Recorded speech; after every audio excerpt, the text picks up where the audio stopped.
은혜를 허락하여 주옵소서. 이 예배를 통해서 저희들의 심령이 다시 온전해지고 회복되는 놀라운 은혜를 허락하여 주시옵소서. 감사드리며 모든 것 예수님의 이름으로 기도드렸사옵나이다. 아멘. 우리 같이 찬송가 95장 통찬송가 82장 나의 기쁨 나의 소망 되시는 거 찬양드리겠습니다.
이어서 찬송가 184장 또 찬송가 173장 불길 같은 주성령 찬양하겠습니다.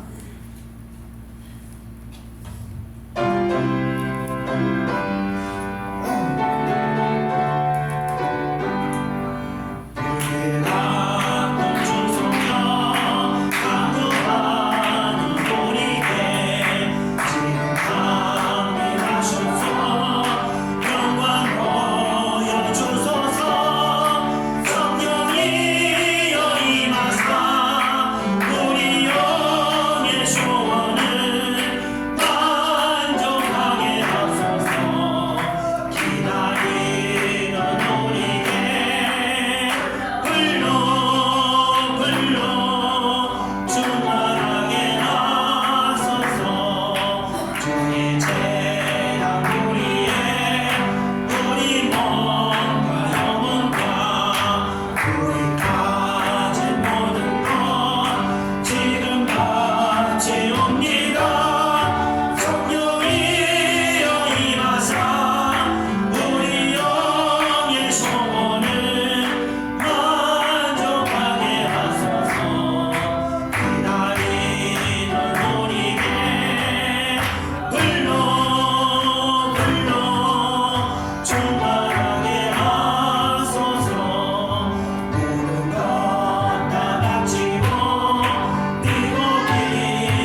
찬송가 264장, 통일찬송 198장 정결하는 셈이 찬양되겠습니다.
이어서 찬송가 286장, 통일찬송가 218장 주 예수님 내 맘의 오사 찬양드리겠습니다.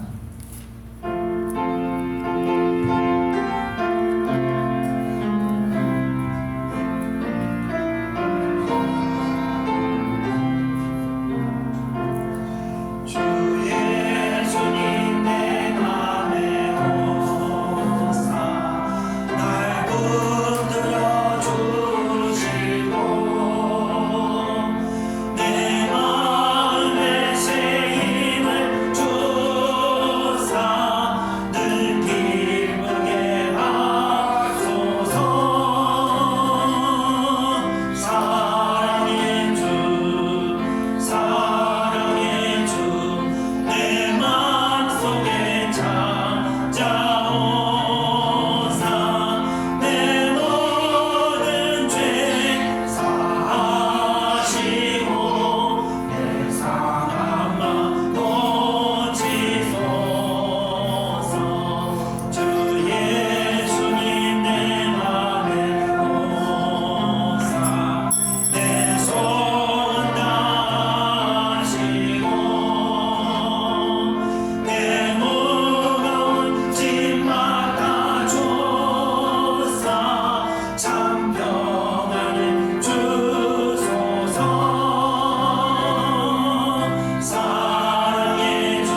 47장 죄짐을 지고서 고난 거두는 찬양드리고 예배하는데 하늘의 문이 열려서 정말 성령의 은혜가 우리 마음을 충만하게 하시게 해달라고 동성으로 기도하겠습니다. 찬송 538장입니다.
성령 충만함을 입으로 말미암아 모두 물리쳐질 줄 믿습니다. 주여 사랑하는 백성들에게 성령의 은혜를 입게 하셔서 아버지 이 성령의 은혜가 능력이 되어서 모든 선한 싸움을 잘 감당할 수 있도록 모든 어둠의 유혹과 어둠의 아버지와 공격에도 우리가 이겨낼 수 있도록 능력을 허락하여 주시옵소서. 사랑하는 백성들 이기는 자들이 될 수 있도록 역사해 주옵소서. 오늘 그런 예배가 될 줄 믿습니다. 역사하여 주시옵소서.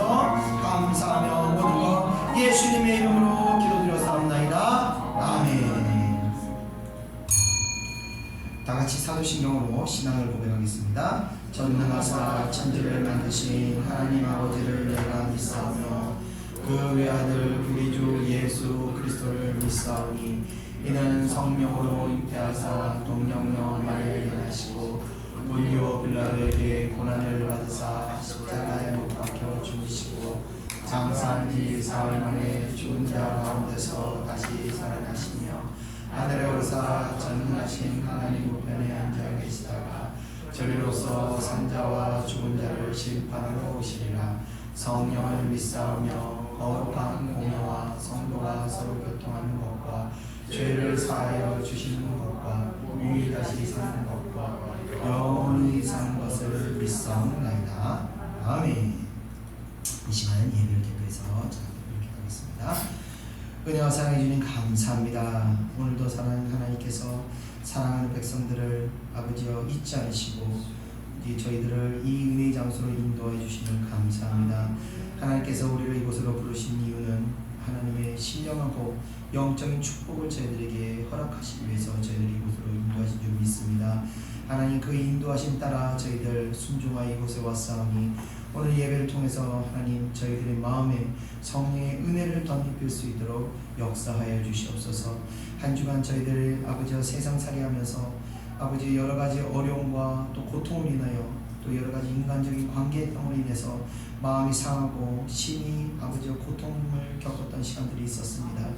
하나님이 이 고통과 아픔이 오늘 예배를 통해서 성령의 은혜를 말미암아 아버지 고통과 아픔이 아니라 감사와 기쁨으로 바뀔 수 있는 놀라운 기적을 저희들에게 허락하여 주시옵소서.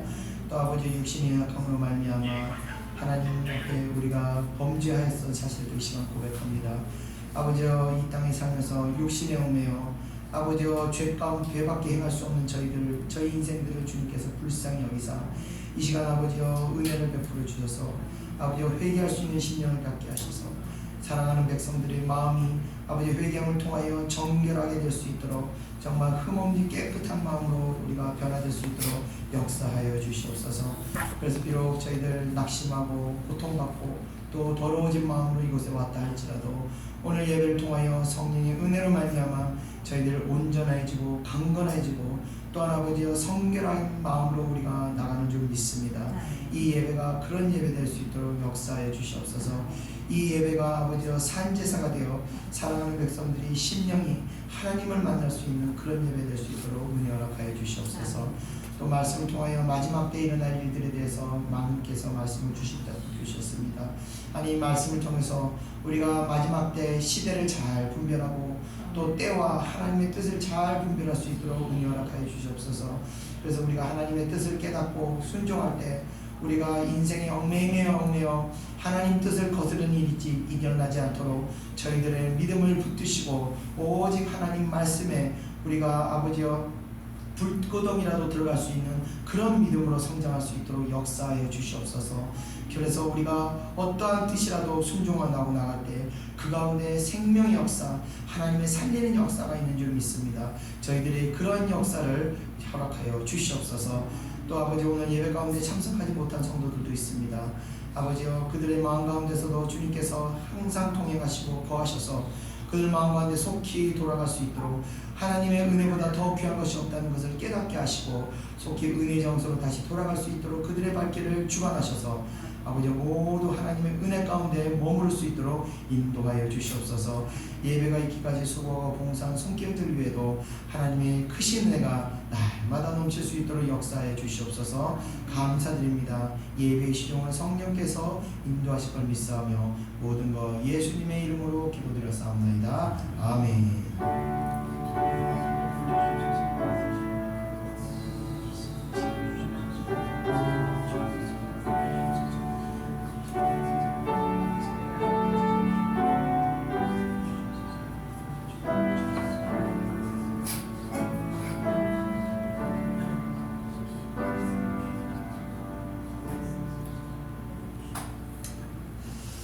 우리 다같이 하나님 말씀 보겠습니다. 하나님 말씀은 마태복음 24장 15절에서 28절입니다. 마태복음 24장 15절에서 28절 신약성경 41페이지입니다. 신약성경 41페이지 마태복음 24장 15절에서 28절 신약성경 41페이지입니다. 다 찾으신 분 있고 같이 한 목소리를 읽겠습니다. 15절 시작. 그러므로 너희가 선지자 다니엘이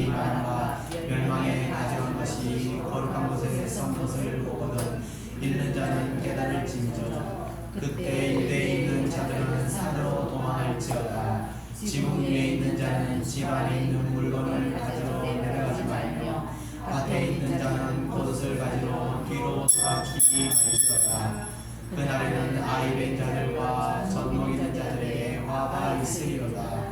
너희가 도망하는 일이 겨울에나 안식일에 되지 않도록 기도하라. 이는 그때 큰 환난이 있겠습니다.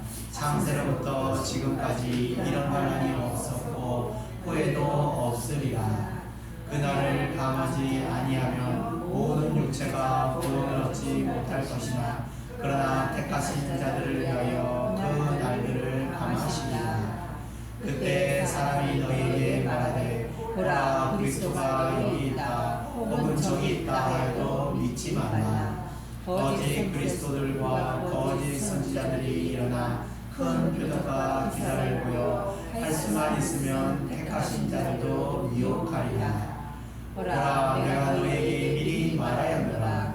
그러면 사람들이 너희에게 말하되 보라 그리스도가 광야에 있다 하여도 나가지 말고 보라 골방에 있다 하여도 믿지 말라. 번개가 동편에서 나서 서편까지 번쩍임 같이 인자의 임함도 그러하리라. 죽음이 있는 곳에는 독수리들이 모일 것이니라. 아멘.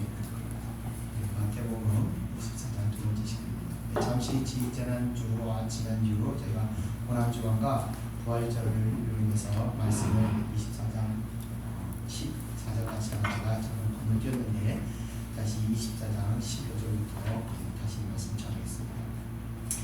이 마태복음 설교가 끝나면 제가 구약에서 예언서를 하나 전할까 기도 중에 있습니다. 여러분들께서 기도만 부탁드립니다. 예언서를 통해서 여러분들께 이 예언의 은사가 열려졌으면 좋겠습니다.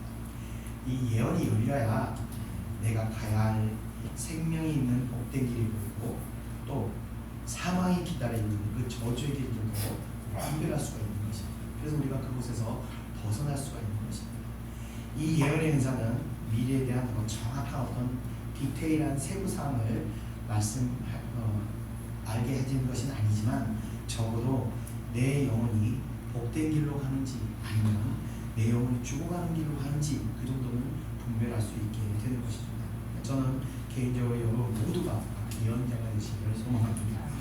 바울도 예언을 교회를 세우고 말했던 것처럼 예언은 사실 교회에 있어서 반드시 필요한 은사 중 하나입니다.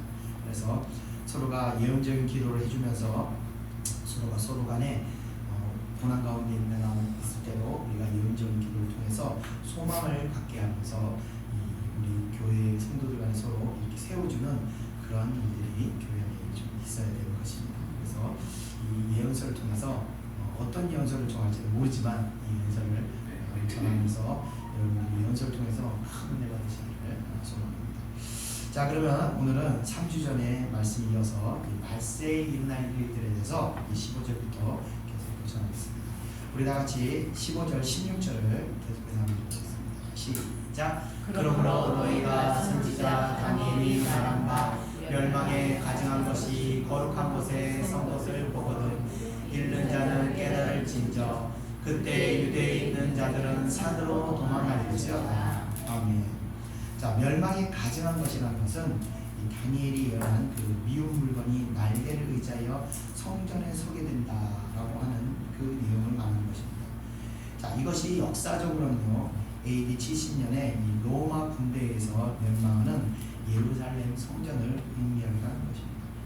그러나 이후에 그 이후에도 어느 시대에서나 국가의 권력이 이 교회를 점령하게 됐을 때 항상 이 말세에 일어나는 이런 핍박의 역사들이 항상 동일하게 발생하였었습니다.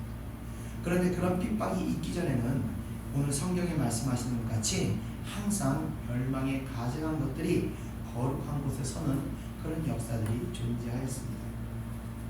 자, 2차 대전을 일으켰던 주범인 그 히틀러가 처음 등장했을 때 사람들은요 그를 독재자, 살인마 이렇게 보지 않았었습니다. 온 독일 국민들이요 히틀러를 사랑하였고 그를 지지하였었습니다. 심지어 독일에 있는 복음주의 교회들조차도 일제 히틀러를 지지하며 히틀러가 하나님이 손을 들여 권력을 히틀러에게 주었다. 그리고 이것은 하나님의 선물이자 우리에게 주는 기적이다 라고 말했었습니다. 뿐만 아니라 목회자들은요, 이 나치즘을 하나님의 소명이라고 외치고 다녔었습니다. 성경의 말씀대로 멸망에 가증한 것이 거룩한 자리에 서게 되었던 것입니다. 그때 모든 독일의 국민들과 종교 지도자들까지 이 미혹에 젖어서 그를 열렬히 지지하였다는 것을 우리가 알아야 합니다. 자, 지금의 시대에도 이 같은 일이 일어나고 있습니다. 바로 이웃나라인 중국의 시진핑이 저는 이런 사람이 아닌가 하고 생각을 하게 됐습니다. 시진핑이라는 지도자가 처음 등장했을 때 그는 길거리에서 만두를 사 먹는 등 상당히 성인적인 행보를 하고 부패를 척결한다고 하면서 중국을 가장 깨끗하고 정의로운 나라로 만들 것처럼 행동하면서 모든 인민들의 뜨거운 지지를 받게 되었습니다. 그런데 시진핑이 집권을 하고 시간이 흐르면서 기독교인의 핍박은요, 이전과는 비교도 할 수 없을 정도로 심해졌다는 것을 우리가 알아야 합니다. 물론 이전에도 기독교 핍박은 있었지만 지금처럼 심하지는 않았습니다.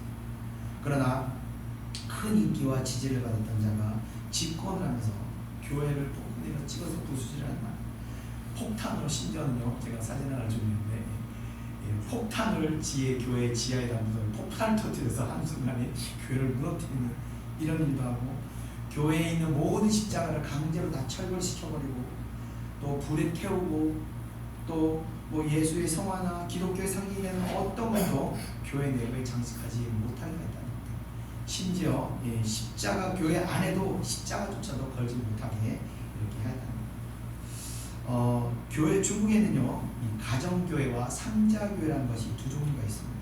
가정교회는 그야말로 본질적인 교회의 모습을 말하는, 이 삼자교회는 공산당의 통제를 받는 교회이로서 이 자유로운 신앙생활을 할 수 없는 그런 교회입니다. 그래서 삼자교회에 가입하지 않는 교회의 종교 지도자들은요, 이 감옥 가기가 일수인데 이전의 경서기 때와는 비교도 할 수 없을 정도로 이 핍박이 강해졌다고 합니다.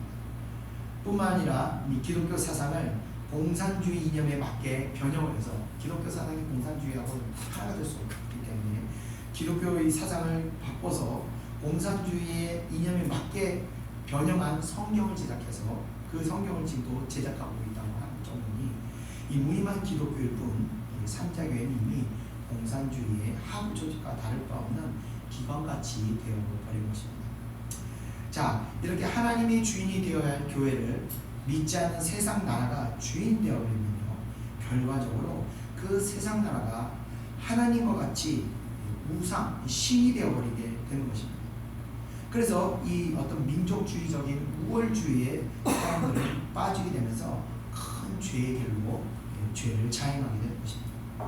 히틀러에 의해서 독일인들이 게으름한 민족주의에 빠져서 수많은 학살을 자행하였고, 교회는 또 이를 알면서도 침묵하게 되었던 것입니다. 마찬가지로 지금의 중국 인민들도 과거의 독일의 일들을 답습하고 있습니다. 이 중화 사상이라고 해서 많은 중국 사람들이 이 주상화 사상에 이제 쇠뇌를 당했습니다. 이들로 하여금 중국 공산당의 위대함과 중국이 세상을 지배할 것이라는 이 어떤 쇠뇌의 큰 착각에 이 사람들을 지금 주입시키고 있다는 거예요. 자, 이런 우상화 작업, 국가 우상화 작업, 민족주의 우상화 작업은 중국 사람들로 하여금 이 국가에 대한 어떤 자긍심과 긍지가 피로 너무나 넘쳐나서 공산당이 아무리 악한 일을 해도 그들을 비판하거나 그들을 손가락질하는 것이 아니라 여전히 공산당을 지지하게 됩니다. 자, 실제로 중국 공산당에 대한 인민들의 지지율은요 93%가 나온다고 합니다. 거의 대부분 사람들이 공산당을 잘한다고 지지하고 있다는 겁니다. 세상 나라가 우상이 되어버리면요, 교회는요 생명을 잃어버립니다. 그리고 이것은 결국 심판으로 이끌게 되는 것이죠. 자, 앞으로 중국이라는 이 거대한 나라가 어떤 행각을 저지르고 어떤 일이 일어나게 될지 알 수 없지만 우리는 바로 옆에 있는 우리는 이걸 정말 긴장하고 지켜봐야 하는 것입니다. 중국뿐만이 아니라 서방 선진국 몇 나라를 제외하면요 많은 국가에서 기독교인들이 핍박을 당하고 있습니다. 작년 한 해 동안 전 세계에서 순교를 당한 기독교인 숫자가 무려 5,898명이나 되었다고 합니다. 매일 16명씩 지구촌 어딘가에서는 기독교인이라는 이유로 계속 죽임을 당하고 있는 것입니다. 자, 성경은 이런 일이 일어날 때에 대해서 말씀하시고 있습니다. 읽는 자는 깨달을진저라고 말합니다. 이 말씀의 뜻은 이러한 핍박이 몰려올 때가 어느 때인지 깨달아 알라는 것입니다. 이런 시대를 분별하고 하나님의 섭리를 깨달아는 것입니다. 왜냐하면 호세아서에서 말씀하신 바와 같이 깨닫지 못하는 자는 망하리로다 라고 말씀하신 것처럼 깨닫지 못하게 되면요 망하게 되는 것입니다. 이 땅에 김일성이 공산주의를 등에업고 등장했을 때 북에 있는 많은 깨어있는 사람들 140만 명이 몰락을 하게 됐습니다. 그런데 반대로 남한에 깨어있지 못했던 지식인들이 10만 명 정도가 또 반대로 월북을 하게 됐습니다. 자, 월북한 지식인들은 거의 대부분이 숙청을 당했다고 합니다. 반대로 월남한 140만 명은 북에 있는 집이며 땅이며 다 버리고 오직 신앙자리 하나 바라보고 그곳을 떠나게 되면서 생명의 삶으로 복을 받게 되었던 것입니다. 그것이 바로 깨어있어서 하나님의 뜻을 깨달았던 결과인 것입니다. 실제로 그 당시 월남하신 분들 간증 들어보면요 기도 중에 남한으로 가라 하는 성령의 음성을 듣고 들었던 분이 상당히 많았다고 합니다. 기독교 중에서. 자, 이렇게 깨달은 사람에게는요 주님께서 16절에 말씀하시고 있습니다. 유대에 있는 자는 산으로 도망할지어다. 깨달은 사람은 뒤도 돌아보지 말고 산으로 도망가야 하는 것입니다. 이 산이라는 것은요 하나님이 원하시는 방향을 말하는 것입니다. 그래야 나에게 생명의 길이 주어지는 것입니다. 지금 우리는요 종교의 자리를 누리는 그런 시대를 살고 있습니다. 그래서 우리는 이런 핍박이 뭔지는 사실 잘 몰라요. 그죠? 기껏 해봐요 배우자가 성경을 집어던지는 일이 이걸 핍박이라고 생각합니다. 아직도 교회를 다니냐고 미쳤냐고 예수쟁이라고 이런 소리 듣는 게 우리는 핍박의 전부입니다. 그러나 실제로 이런 핍박을 우리가 자유화진 것은 70년밖에 되지 않았습니다. 우리가 또 앞으로 이 영원히 이 자유를 누릴 수 있다고 누구도 장담할 수가 없는 것입니다. 2년 전 아프가니스탄이라는 곳에서는 갑작스럽게 미군들이 떠나는 바람에 한순간에 종교의 자유가 사라져버려서 지금 전 세계에서 가장 기독교인 핍박이 심한 곳이 아프가니스탄이 되어버렸습니다. 그렇게 그 나라가 그렇게 종교적 자유가 한순간에 없어질 줄 누가 알았겠습니까? 혹 이 땅에서 성경에서 말하는 그 때가 다가올 때 우리는 말씀과 같이 하나님의 인도하심에 따라 즉각적으로 가야 한다는 것입니다. 이어지는 17절과 18절 다 같이 한번 읽어보겠습니다. 시작. 지붕에 있는 자는 집안에 있는 물건을 가지러 내려가지 말며 밖에 있는 자는 겉옷을 가지러 뒤로 돌이키지 말지어다. 아멘. 자, 이런 대환란과 같은 일들이 일어나는 것이 사실 흔한 일은 아닙니다. 그러나 정말 이 땅에 그런 때가 일어난다면 우리가 어떻게 행동하고 어떻게 선택해야 하는지를 주님께서 말씀하시고 있습니다. 첫 번째, 지붕에 있는 자는 집안에 있는 물건을 가지러 내려가지도 말라 하셨고, 두 번째는 밖에 있는 자는 겉옷을 가지러 돌아가지 말라라고 말씀하셨습니다. 자, 역사적으로 전쟁의 피난길에서 너무 많은 짐을 챙기고 피난을 가다가 피난 행렬에서 낙오가 되거나 피난 기회를 놓친 사람들이 실제로 많이 있었다고 합니다. 왜냐하면요, 침략자들은 우리가 생각하는 것보다 훨씬 빨리 쳐들어오기 때문에 그렇습니다. 예를 들어서 6.25 사건 당시 북쪽에 있는 흥남철수의 사건이 그런 경우입니다. 그날 부두에 20만 명이라는 사람이 피난민들을 몰려왔다고 하는데 이들 중 상당수가 기독교인들이었다고 합니다. 그러나 너무나 갑작스럽게 밀려드는 중공군에서 미군은 철수할 수 있는 길이 막혀버렸습니다. 그래서 마지막 흥남에서 배를 타고 철수한 계획을 세우게 됩니다. 자, 이때까지 미처 피난가지 못했던 북한에 있던 주민들이 다급하게 흥남부두로 막 구름대같이 몰려든 것입니다. 그런데 20만 명 중에서 절반 정도만 배에 올 수가 있었고 나머지는 배가 떠나고 얼마 지나지 않아서 중공군들이 횡단부도로 쳐들어와서 그 부두에 남은 사람들 대부분 다 학살을 당했더라고요. 주님께서는 핍박이 몰려올 때 속히 떠나라는 뜻으로 이 같은 말씀을 하신 것입니다. 자, 떠나야 할 때는 살림 챙기고 벗은 옷을 챙기고 삶에 연연해서는 안 됩니다. 제가 아는 목사님이 지금은 소천하셨는데 평양에서 전도사 시절을 하다가 전도사로 사역하다가 남쪽으로 넘어오신 목사님이 계셨습니다. 이 목사님이 넘어오실 때 막 피난민이 올 때 북한에서 비행기가 막 떠가지고 기관총으로 피난민들한테 막 총을 쏴댔다고 합니다. 그런데 이 목사님은 넘어올 때 진짜 성경책 하나만 들고 왔대요. 그러더라고요. 아무것도 안 가지고 왔대요. 잘 가진 것도 없었지만 성경책 하나만 들고 있어서 총 쓰고 이제 총을 쏘면서 비행기가 나타나자 납작하게 이제 뛰어가지고 저는 숨어서 바위에 숨어서 자기는 다치지 않았는데 보따리 막 들고 왔던 사람들은 보따리 들고 뛰느라고 총에 맞아서 그 자리에서 많이 죽었다는 것을 자기가 보았다고 얘기를 하시더라고요. 그래서 이것저것 챙기고 고민하다가 피난을 오지 못하게 피난길에 사는 길에 죽은 길로 이렇게 뒤바뀌어 버린 것입니다.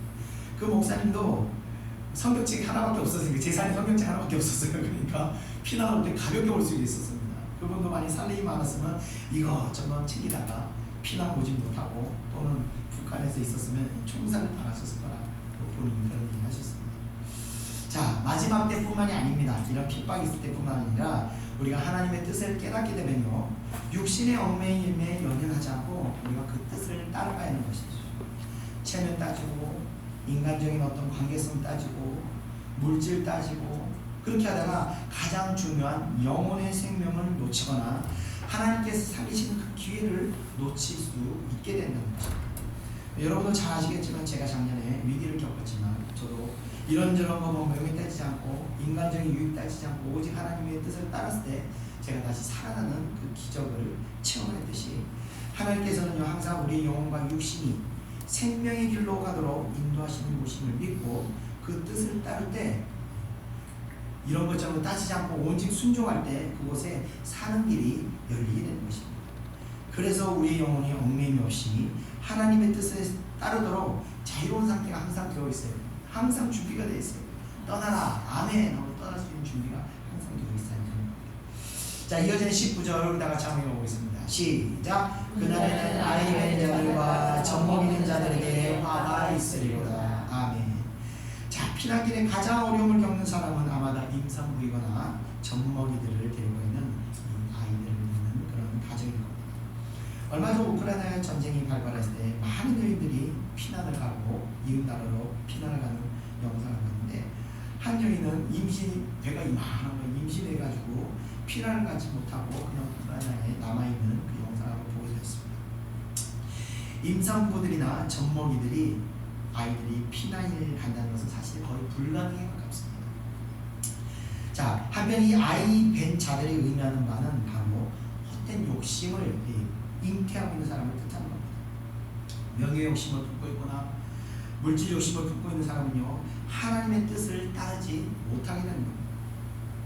또 젖먹이가 의미하는 것은 젖먹이 아기 때문에 그 아이의 엄마는 아무것도 할 수가 없는 것입니다. 그와 같이 세상에 얽매여 있거나 사람의 의지에서 사람의 얽매여 있는 사람은 이런 사람 또한 하나님의 뜻을 따르지 못하게 된다는 것입니다. 그래서 욕심을 품고 세상과 인정에 얽매인 사람은요 하나님의 뜻을 순종할 수 없다는 겁니다. 자, 욕심을 품고 있어서 사람의 인정을 받기를 좋아하고 또 세상을 좋아해서 사람과 어울리는 걸 좋아해서 하나님의 뜻에 순종을 못하게 되는 것은 좀 전에 우리 흥남부두 사건을 말씀드렸죠. 그 때를 놓칠 수가 있는 것입니다. 그 때를 놓치게 되면요 모든 것을 빼앗길 뿐만 아니라 생명까지도 우리가 잃어버릴 수 있게 되는 겁니다. 하나님께서 아브라함에게 본토 친척 아비의 집을 떠나라 라고 하셨을 때 아브라함은요 바로 떠났습니다. 그리고 그에게는 생명의 길이 열리게 되었습니다. 그러나 롯의 부인은 남겨놓은 재산에 미련이 남아서 뒤를 돌아보다가 소금 기둥이 되어버렸습니다. 생명을 잃어버린 것입니다. 우리는 주님의 그 그 주님이 생명의 길로 인도하는 때 이런 조건 저런 조건 손해나는 것 어떤 유익이 있나 이런 걸 따지는 게 아닙니다. 하나님 뜻이면 무조건 순종하는 것입니다. 그럴 때 하나님의 생명력이 우리에게서 끊어지지 않게 되는 것입니다. 이어지는 20절 우리 다 같이 한번 읽어보겠습니다. 시작. 너희가 도망하는 일이 겨울이나 안식일이 되지 않도록 기도하라. 아멘. 자, 이어서 주님께서는 그때가 겨울이나 안식일에 일어나지 않도록 기도하라고 하셨습니다. 자, 겨울이라고 하면요, 이 만물이 잠을 자는 기간입니다. 한마디로 생명이 존재할 수 없는 그런 시간대입니다. 그래서 새들은 추위를 피해 먼 곳으로 날아가기도 하고 짐승들은 깊은 겨울잠에 들어가기도 하는 겁니다. 사람에게도 마찬가지입니다. 겨울에는 왕성한 활동이 불가능한 그런 시즌입니다. 그래서 겨울에는 조금만 움직여도 체력 소모가 굉장히 많이 일어난다는 것을 우리가 알 수 있습니다. 자, 만약 이런 환란을 피하는 때에 이 겨울 같은 추울 때 환란을 피하게 될 때 정말 길거리에서 자다가 얼어 죽는 일도 발생할 것입니다. 정말 상상도 할 수 없는 고통이 따르기 때문에 결국 피난을 또 포기할 수도 있는 것입니다. 그래서 우리가 피난 갈 수 있도록 이런 때가 겨울에 일어나지 않도록 너희가 기도하라고 주님께서 말씀하신 거죠. 자, 우리는 하나님을 따라 움직여야 할 때가 있습니다. 그러나 그 때라는 것이 언제 일어날 수 발생할지 우리는 알 수 없다는 것입니다. 만약 우리가 순종하기 어려울 때 일어난다면 하나님의 뜻을 따르는 것은 결코 쉽지가 않을 것입니다. 자, 그러나 우리가 알아야 될 것은요, 아무리 겨울이라도 피난 가지 않고 남아있으면요 생명을 잃어버릴 수 있다는 것과 같이 아무리 힘들어도 하나님의 뜻은 반드시 따라야 되는 것입니다. 그렇지 않으면요 영적 생명력이 우리 가운데서 소멸할 수 있는 것입니다. 영적 생명력의 소멸은 곧 성령을 소멸하게 만드는 것입니다. 성령의 소멸은 곧 겨울 같은 심령이 주어지기 때문에 우리가 무슨 일을 해도 마음 가운데 기쁨이 주어지지 않고 어떤 상황 가운데서 계속해서 우리 마음이 완악해지는 겁니다. 성령께서 우리의 완악한 마음을 계속해서 풀어주고 계속해서 옥토와 같이 온유한 마음을 주시는데 성령이 사라지게 되면 이러한 현상들이 우리 내면에 일어나게 되는 것입니다. 그래서 그런 때에 하나님의 그때가 어렵지 않은 때 일어나도 순종해야 되는 것이 어렵지 않은 일들 가운데 순종할 수 있도록 기도하라는 것입니다. 자, 이어서 안식일에 그날이 임하지 않도록 기도하라고 하셨습니다. 안식일은 거룩하게 지키라는 것은 하나님의 계명입니다. 그래서 하나님의 말씀을 어기면서까지 떠나지 말라는 것입니다. 하나님의 뜻을 분별함에 있어서 하나님께서는 말씀을 거슬러서 우리를 인도하시지 않으시기 때문에 그렇습니다.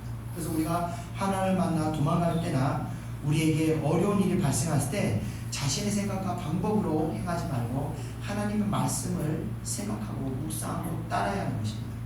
우리가 봉사하는 일도 마찬가지입니다. 하나님을 섬기는 일에 있어서도 자신의 생각과 경험과 방법으로 하지 말라는 것입니다. 말씀을 따르지 않고 할 때는요 우리에게 무익할 뿐만 아니라 도리어 좋은 일을 하고도 우리가 손해를 보는 경우들이 있는 것입니다. 다윗이 언약궤를 옮기는데 갑자기 그 언약궤를 메고 있는 소들이 날뛰자 웃사라는 자가 언약궤가 떨어질까봐 언약궤에다 손을 얹었다가 하나님께서 그를 치셔서 그가 그 자리에서 죽임을 당하게 됐습니다. 그는 분명히 하나님을 위해서 선한 일을 하였습니다. 그러나 웃사는 하나님 뜻을 거역함으로 죽게 된 것입니다. 왜냐하면 하나님 궤는 레인들이 메고 옮기라고 규정하시기 때문입니다. 이처럼 우리가 위급한 상황이라 할지라도 섣불리 결정하고 판단해서는 안 됩니다. 하나님과 뜻과 방법이 어디 있는가를 우리가 먼저 살피면서 행해야 하는 것입니다. 이어지는 21절 우리 같이 한번 읽어보겠습니다. 시작. 이는 그때 큰 환란이 있겠습니다. 창세로부터 지금까지 이런 환란이 없었고 후에도 없으리라. 아멘. 자, 아직 이때가 이르지는 않겠지만 이 전무후무한 대환란이 앞으로 온다고 말씀하시게 됩니다. 이 환란은 평안하다 평안하다 할 때 갑작스럽게 다가오는 것입니다. 믿음으로 잘 연단받고 준비된 사람은 갑자기 환란이 와도 믿음으로 이겨낼 수 있는 것입니다. 그러나 믿음이 없는 사람에게 환란은 한순간 지옥과 같은 세상의 삶으로 빠지게 되는 것입니다. 준비되어 있지 않기 때문에 그렇습니다.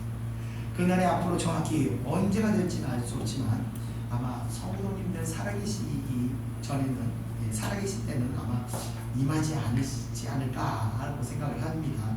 어쨌든 간에 주님께서 오신다고 하셨으니 언제가 됐든 간에 반드시 오게 될 이 대환란을 육체를 가진 사람은 이날을 견디지 못하게 된다. 그러나 택함을 받은 사람에게는 그 날들을 감화해 주셔서 그 기간을 줄여주신다. 다니엘서에는요 말세의 대환란을 예언하고 있습니다. 이때 7년간의 대환란을 받게 되는데 이 7년이 전반기 3년 반과 후반기 3년 반으로 나뉘게 됩니다. 이 성도들에게는 이 전반기 3년 반의 환란만 받고 나머지 하반기 3년 반은 감해 주신다는 것입니다. 결국 이 환란이라는 것도 성도들에 있어서 우리 스스로가 이것을 힘으로 감당하는 것이 아니라 주님의 은혜로 감당케 해 주신다는 것입니다.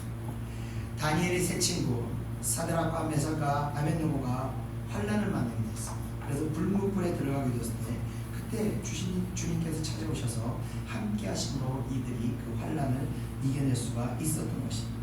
마찬가지로 우리가 이 고통 많은 세상을 살고 있지만 하나님께서 그 가운데서도 하나님께서 우리와 함께 하시기 때문에 우리 마음이 무너지고 우리가 절망 가운데 있을 때도 다시 우리가 새 힘을 얻고 새 소망을 가져서 정말 우리가 다시 일어설 수 있도록 함께 하시기 때문에 이 어려운 세상을 우리가 살아갈 수 있게 되는 것입니다.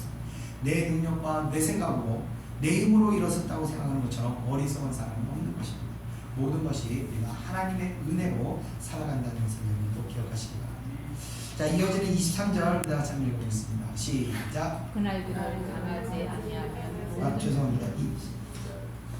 20 제가 눈이 침침해져가지고 23절 24절 한번 읽어보겠습니다. 시작. 그때 사람이 너희에게 말하되 보라 그리스도가 여기 있다 혹은 저기 있다 해도 믿지 말라. 거짓 그리스도들과 거짓 선지자들이 일어나 큰 표적과 기사를 보여 할 수만 있으면 택하신 자들도 미혹하리라. 아멘. 자, 말세에 일어나는 현상에 대해서 이 거짓 그리스도가 여기저기서 등장한다고 말씀하시고 있습니다. 자, 이 거짓 그리스도들은요 이적과 기사를 보이면서 사람들을 미혹하여 자신과 함께 지옥의 자식들로 만들어 버리는 것입니다.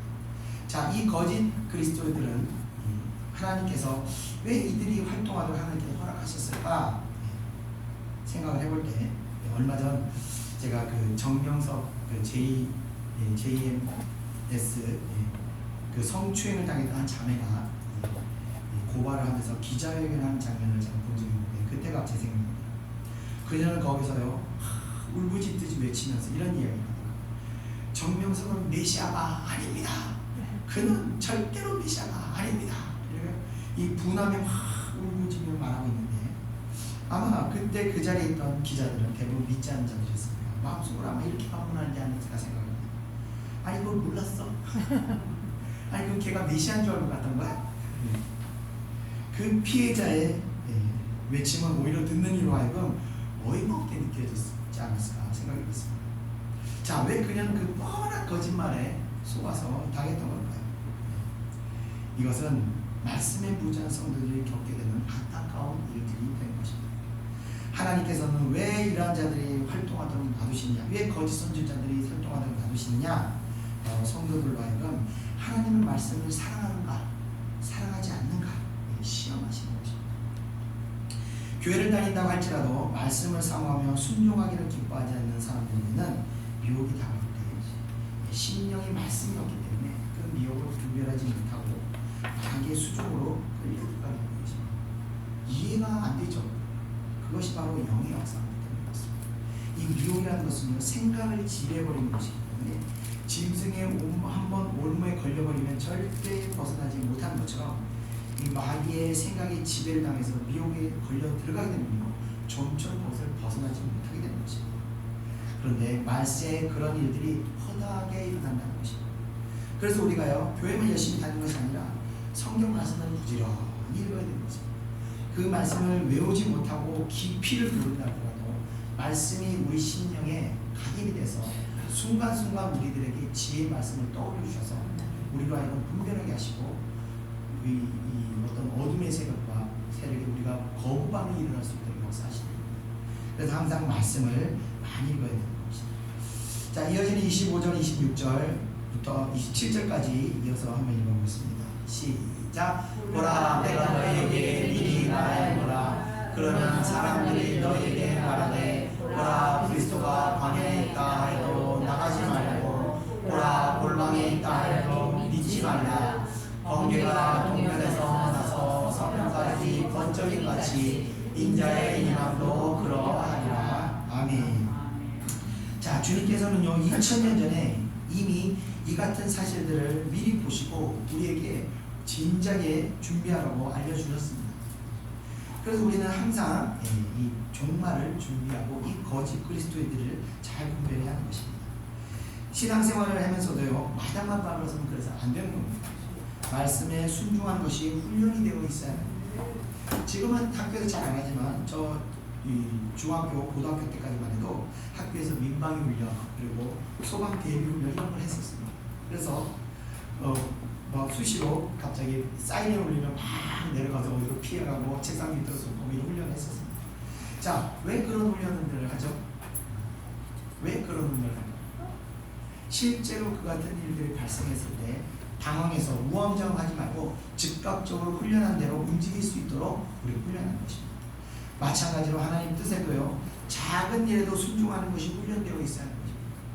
그래야 중대하고 위급한 일에도 우리가 즉각적으로 하나님 뜻에 순종하고 움직일 수 있게 됩니다. 제가 한참 하나님 훈련 받을 때는요 어느 정도까지 훈련을 받느냐 기도하면서 하나님과 교제하는 훈련을 했냐면 밥 먹으러 가서요 밥 먹으러 가서 메뉴를 물어보고 하나님 어느 걸 먹을까요? 이걸 먹을까요? 저걸 먹을까요? 알려주세요. 정말 그 정도까지 하나님의 뜻을 구하면서 그렇게 제가 밥을 시켜 먹은 적도 있었습니다. 그렇게 훈련이 됐으니까 지금 어떻게 보면 하나님 뜻이라면 뒤도 안 들어보고 제가 순종하는 게 아닌가 생각합니다. 자, 이렇게 훈련이 되어 있어야 하나님의 뜻을 따르는데 인간적인 정에 매여서 또는 욕심에 매여서 환경에 매여서 불순종하는 것이 아니라 어떤 매임에도 굴하지 않고 즉각적으로 순종할 수 있게 되는 것입니다. 자, 주님께서 또 말씀하시기를 마지막 때에 그리스도께서 광야에 있다 해도 나가지 말고 골방에 있다고 해도 믿지 말라고 하셨습니다. 왜냐하면 성경은 주님께서 다시 오실 때 구름을 타고 눈으로 보이도록 오신다고 말씀하시기 때문입니다. 이것은 재림이 어떤 한 지역에 국한된 재림이 아니라 전 세계적인 재림으로 세계 사람들이 동시에 모두가 볼 수 있는 그런 재림이라는 것입니다.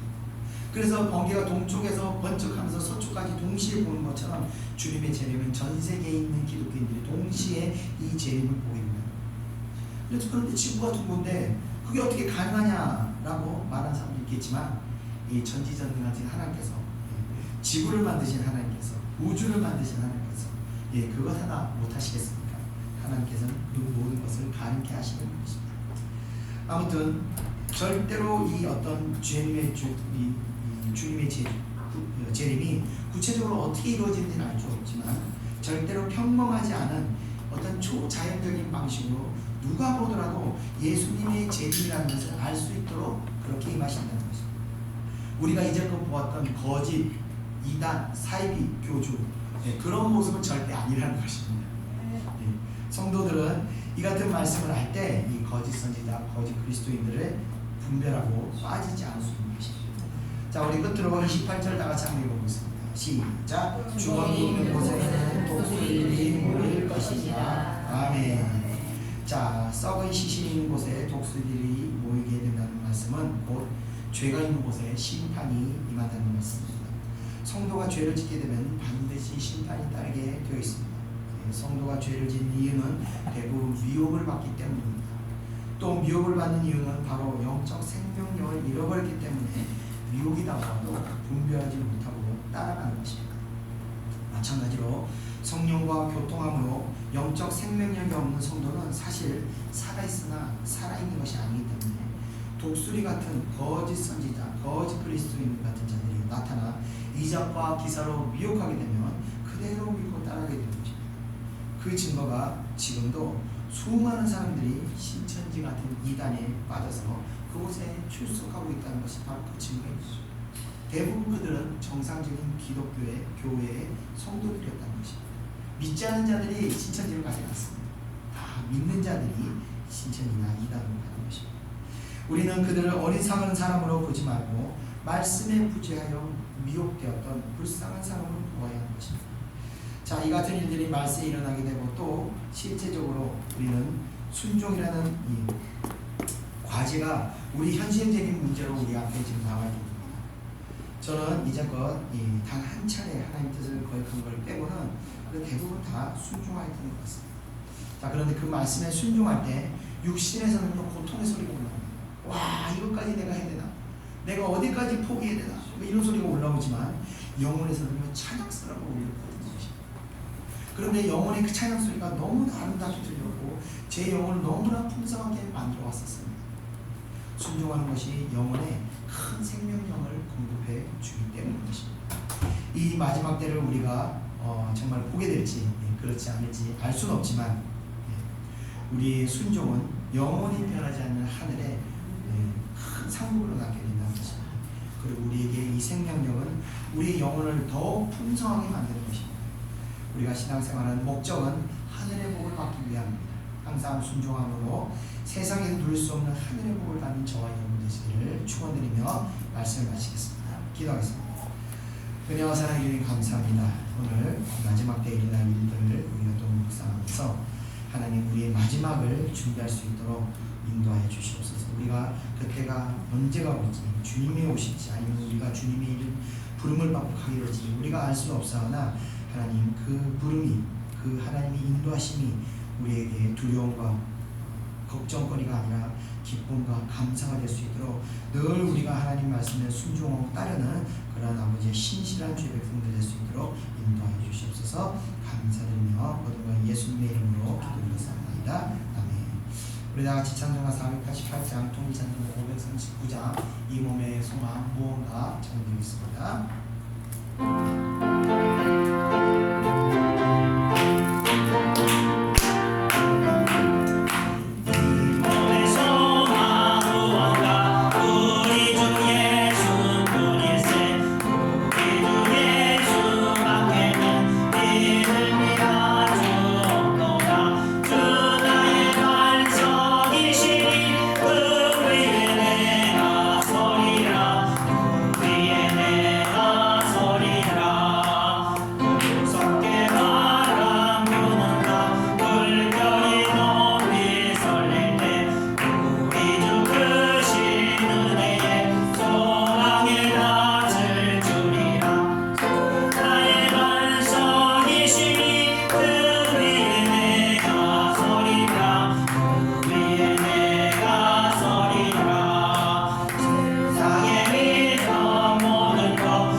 인생에 있어서 하나님의 은혜 가운데 있는 사람은요 내 마음대로 못합니다.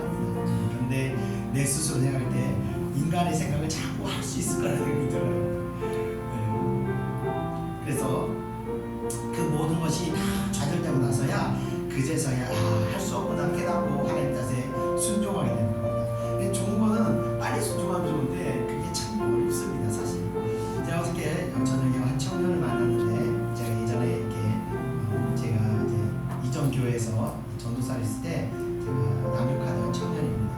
이 청년도 세상 일을 하다가 세상 일이 갑자기 잘 되면서 확 세상에 빠져서 이렇게 한동안 살았습니다.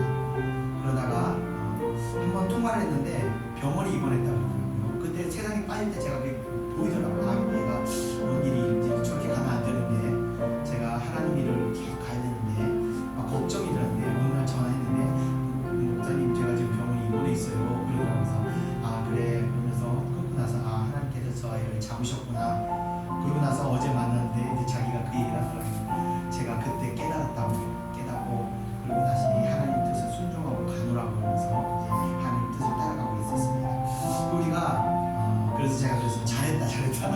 뜻을 따라가야 네 앞길에 하나님의 축복이 많은 거다. 아니면 네 인생이 너무 고통스럽다. 그래서 우리가 하나님 뜻을 순종하고 갈 때 그 길이 가장 축복된 길입니다. 세상고 하나님께서 주시는 곳으로 살 때 우리가 가장 복된 인생을 사는 겁니다. 하나님께서 그릇에 따라 주십니다. 큰 그릇은 크게 주시고 많이 주시고 적은 그릇은 적게 주시는 겁니다. 자기 분수에 맞게 사는 것은 가장 행복한 겁니다. 우리가 욕심을 낼 때 그 욕심이 결국 우리를 미혹하여 죄 가운데 빠지게 하는 것입니다. 이 시간 우리가 기도할 것은, 그래서 우리가 큰 부자가 큰 유명한 사람 되고 싶으면 하나님께 그릇을 만들어 달라고 기도해야 됩니다. 그릇은 반드시 연단을 통해서 만들어져요. 그래서 우리가 연단을 주실 때도 기꺼이 이것을 감당하고 믿음으로 나가야 하는 것입니다. 우리가 이 시간 기도할 것은 바로 하나님의 그 인도하심을 우리가 온전히 따라가게 해달라.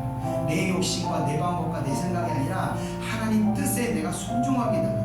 그 뜻에 순종하는 것이야말로 정말 가장 우리 인생이 복된 길임을 우리가 다시 믿으며 저같이 통성으로 기도하겠습니다. 은혜와 사랑해 주님 감사합니다. 이 시간 우리가 다시 주님 앞에 기도합니다. 아버지, 우리의 얕은 지식과 우리의 아버지와 경험과 여러 가지 아버지와 내 생각에 아버지와 하나님의 뜻을 순종하는 것보다 내 방법과 내 생각이 더 지혜롭고 더 아버지와 뛰어날 것 같지만 아버지와 우리 인생의 어리석음을 주님께서 아시고 아버지와 주님께서 정말 우리들을 불쌍히 여겨주시옵소서.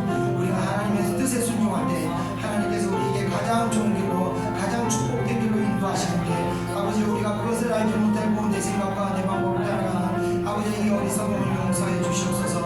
아직도 아버지 우리 마음속에 하나님의 뜻에 하나님의 방법을 더 신뢰하지 못하고 있는 아버지의 불신앙이 많은 것을 우리가 보게 합니다.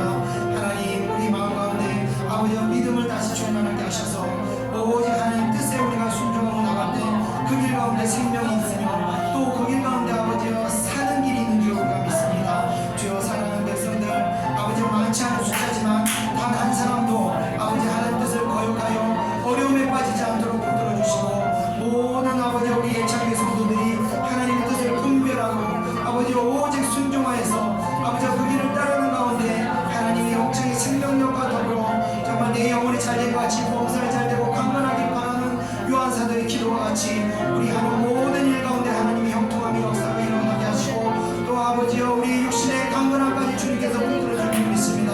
가장 복된 영혼의 복된 길을 향하여 우리가 하나님 뜻에 순종하고 나갈 수 있도록 은혜 내려주시옵소서. 순종하는 길 가운데 아버지여 영적 생명력이 주어진 줄 믿습니다. 그 생명력이 사면을 소멸하지 않고 성령의 사면을 소멸하지 않고 항상 우리와 함께 하시고 하나님과 동행하게 하시고 하나님과 교통하게 하시면서 모든 상황 가운데서 아버지 우리가 분별할 수 있는 지혜를 갖게 되는 줄 믿습니다. 사랑하는 우리 예천기 성도들 늘 이런 지혜를 가지고 분별함을 가지고 하나님과 함께 하심을 가지고 동행하며 아버지 어디 가든 무엇을 먹고 마시는 간에 하나님과 동행하는 삶을 살아갈 수 있도록 은혜 내려 주시옵소서. 오 감사합니다. 오 감사합니다. 일생의 아버지여 우리가 순종하는 것이 우리는 될 수 있도록 역사해 주시옵소서. 감사드리고 예수님의 이름으로 기도드렸습니다. 아멘.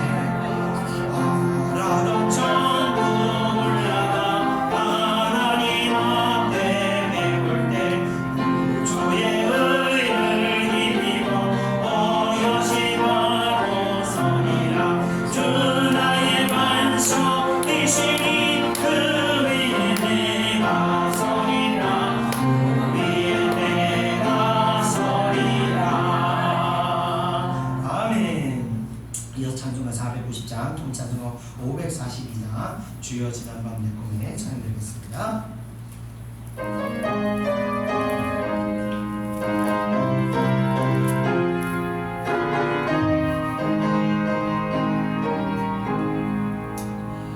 주여 지난밤 내 꿈에 배웠으니 그 꿈 이루어 주옵소서. 땅과 하늘의 계시로 보여주사 항상 은혜를 주옵소서. 나의 놀라운 꿈 청렴함이 이끄는 장차 그 은혜 받은 병이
것이 저도 옛날에 무슨 말인지 몰랐습니다. 그래서 진짜 귀에다 쏟다 말씀하시나 그런 생각도 했는데 하나님 음성은 그렇게 들리지 않습니다. 하나님 음성은 감동으로 옵니다. 자, 그런데 이 감동이 안 올 때 정말 하나님 뜻이 뭔지 모를 때 정말 고통스럽습니다. 그래서 정말 하나님 뜻을 모를 때는 막 떼굴떼굴 굴립니다. 정말 우리가 어떤 선택을 해야 될지 모를 때, 그럴 때 하나님의 뜻이 안 모른다고 해서 그냥 포기하지 마십시오. 몸부림을 치셔야 되는 겁니다. 우리가 하나님의 뜻을 알기 위해서 정말 무엇이 하나님의 뜻인지를 위해서 몸부림치다 보면 꿈에서라도 하나님의 뜻을 말씀하시고 온갖 지나가는 표적, 온갖 하나님께서 온 마음을 주관하시기 때문에 어떻게든 우리가 깨달을 수 있도록 성령께서 역사하시는 겁니다. 그러나 우리가 내 생각이 너무 깊다 보면 하나님의 뜻을 아무리 얘기를 해줘도 이 거역을 하게 됩니다. 그래서 우리가 항상 하나님에 대해서 마음이 열려 있어야 됩니다. 하나님, 내 생각을 따르는 것이 아니라 하나님 뜻을 따르겠습니다. 내가 알려주십시오. 정말 하나님 뜻이 무엇인지 내가 분별할 수 있도록 주여 나에게 분별할 수 있는 능력을 주십시오. 우리가 간절히 기도할 때 하나님께서 우리가 깨달을 수 있도록 역사하신다는 것입니다. 지나가는 개가 짖을 때 어떤 목사님 그러더라고요. 지나가는 개가 짖을 때 갑자기 하나님이 나를 나무라는 걸로 들렸다고 그러면서 그 자리에서 회개가 된다고 그런 얘기를 하시는 분이 있었습니다. 이처럼 성령께서는 온 우주 만물을 주관하는 우리에게 말씀하시고 있다는 것을 우리가 믿고 이 시간 우리가 기도할 것은 아버지여 그 뜻을 내게 알려주시고 아버지여 내가 뜻을 깨닫지 못하거든 꿈에서라도 나타나셔서 나에게 깨달음을 주시옵소서. 우리 다같이 통성으로 기도하겠습니다. 은혜와 사랑해 주님 감사합니다. 우리가 하나님 뜻을 잘 분별해서 따르기 원하오나 아버지 우리가 아둔하고 육신적으로 너무 얽매여서 하나님 뜻을 분별하지 못하고 아버지 뜻대로 아버지 우리가 나가지도 못하고 분별조차도 못하고 정말 무엇이 하나님 뜻이 아닌지 알 수 못하여 우리가 아버지여 정말 고통 가운데 힘겹게 있었습니다. 그러나 이 시간 아버지여 우리가 마음을 활짝 열고 주님의 뜻을 우리가 온전히 받아들이기를 원하오니 주여 이 시간 우리가 깨달을 수 있도록 아버지 우리에게 말씀하여 주시옵소서. 하나님께서 온 만물을 주관하고 역사하실 줄 믿습니다. 아버지 우리가 깨달을 수 있도록 아버지 꿈에서라도 우리가 깨달을 수 있도록 역사하여 주시옵소서. 정말 우리가 육신을 따르는 것이 아니라 아버지 우리가 하나님의 뜻을 따를 수 있도록 어떠한 상황에서도 하나님의 뜻을 따를 수 있도록 먼저 우리에게 믿음을 주시옵소서. 믿음이 없기 때문에 우리가 하나님의 뜻을 깨닫지 못하고 듣지 못하는 줄 믿습니다. 믿는 자들에게 하나님께서 말씀하실 줄 믿습니다. 믿음이 없이는 하나님을 기쁘시지 못하였으니 우리가 믿음이 없기 때문에 하나님께서 우리에게 말씀하지 못하시는 줄 믿습니다. 주여 우리들에게 믿음을 주시옵소서. 아버지여 능히 우리가 순종할 수 있는 그 믿음을 주시옵소서. 그 믿는 자들에게 하나님께서 밝히 말씀하시고 능히 보여주신 줄 믿습니다. 오 주여 감사합니다. 우리 사랑하는 예천교 성도들에게 믿음을 주시옵소서. 오직 순종하는 믿음을 가지고 우리가 나아갈 때 아버지께서 하나님의 뜻을 분별하고 깨달을 수 있는 지혜를 허락하여 주시옵소서. 주여 역사하여 주시옵소서. 사랑하는 백성들에게 아버지 분별력을 주시옵소서. 아버지는 믿음을 주시옵소서. 오 주여 감사합니다. 믿음으로 우리가 나갈 때 아버지여 능히 하나님의 뜻에 하나님의 기적이 일어날 줄 믿습니다. 역사하여 주시옵소서. 감사드리고 감사드리며 모두 예수님의 이름으로 기도드리겠습니다. 나온 뜻 영원함이 있기는 장차 큰 은혜 받은 편이 나의 놀라운 꿈 정녕 이루어져 주님 얼굴을 배우리라. 세상으로 하나님 변화하여 나는 내 믿음 지키리니 인생 살 살다가 죽음이 눈 같으나 오직 내 꿈은 잠되리라. 나의 놀라운 꿈 정녕 남이 있기는 장차 큰 은혜 받은 편이 나의 놀라운 꿈 정녕 이루어져 주님 얼굴을 배우리라. 아멘. 끝으로 찬송가 492장 통찬송가 544장 잠시 세상에 내가 살면서 우리 찬양 드리고 제가 기도하고 축도하고 마치겠습니다. 찬송가 492장입니다.